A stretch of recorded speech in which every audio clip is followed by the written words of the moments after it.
This is a holdover from the men from the West's ancient history, where they practiced devotion to the gods through training their mind and body.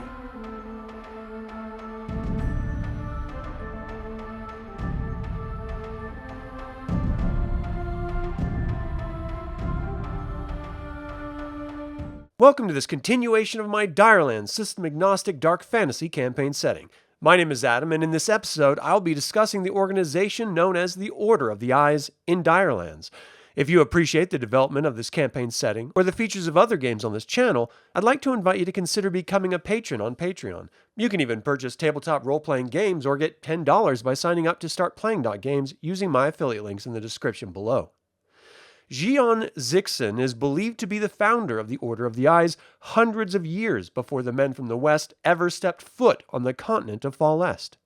The practices this order of monks immersed themselves in demanded total immersion and focus.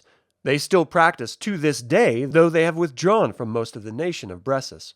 They dwell in their terraced gardens high in the Ryuk mountain range.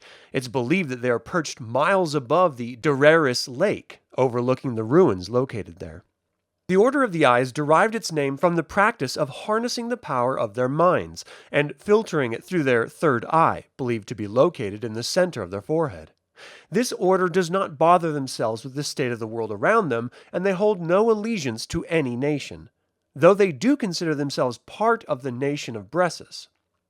This is an all-male order who, after the rise of the Witch Queen, were hunted down. The order was forced into hiding until her fall. While the order itself is one of physical and spiritual development, they take a naturalistic approach to their training, which has resulted in many First Nations people joining their order. They're clearly different in their approach to life than their brothers and sisters who formed the nation.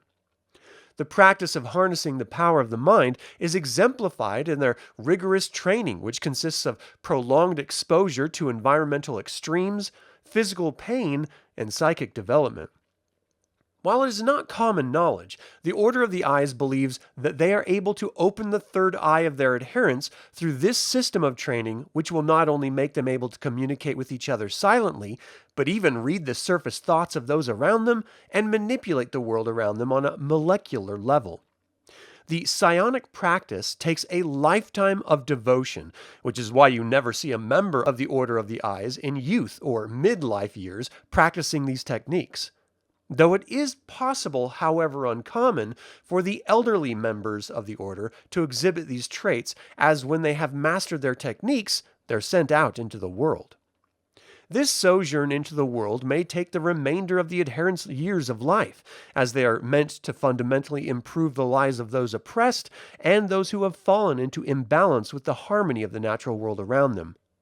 This manifests in the meddling of the affairs of others, which most do not take kindly to, and at times ends in imprisonment or the death of the adherent.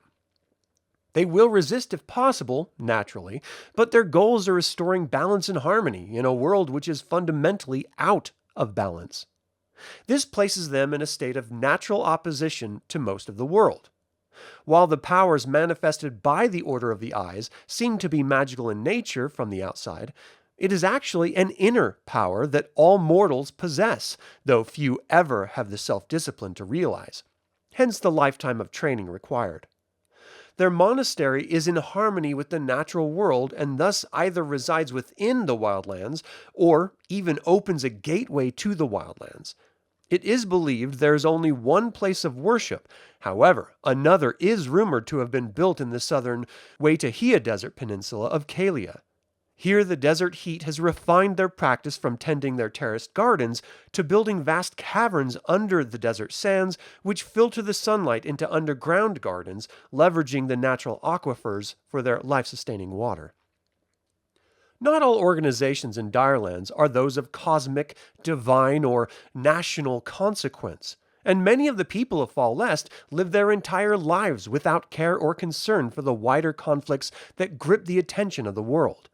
While it stands in stark contrast to many other secret or public organizations, the Order of the Eyes genuinely practice selfless devotion to harmony and nature, leveraging the awareness of the gifts the gods granted mortals with the greater world around them in a non-religious or oppressive way.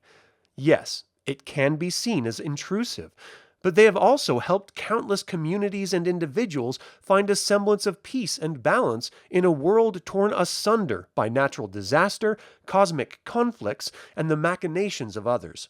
Sometimes it's nice to do good, for the sake of goodness.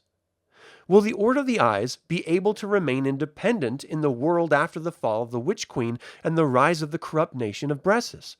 Will they be corrupted themselves by the other organizations and machinations of the denizens of Fall Est? And can there be selflessness in a mortal world driven by desire and corruption? Only your home campaign can answer these questions, as the future of these DireLands are in your hands. Thank you for watching today's DireLands Fantasy Campaign Setting episode. Please consider subscribing to this YouTube channel, liking and commenting on this video, and if you enjoyed this episode, consider becoming a patron on Patreon. Thank you to creator patron Aaron Hardy and developer patrons Chris Androu and Sam Ruiz. Always remember that evil spelled backwards is live, so get out there and be evil.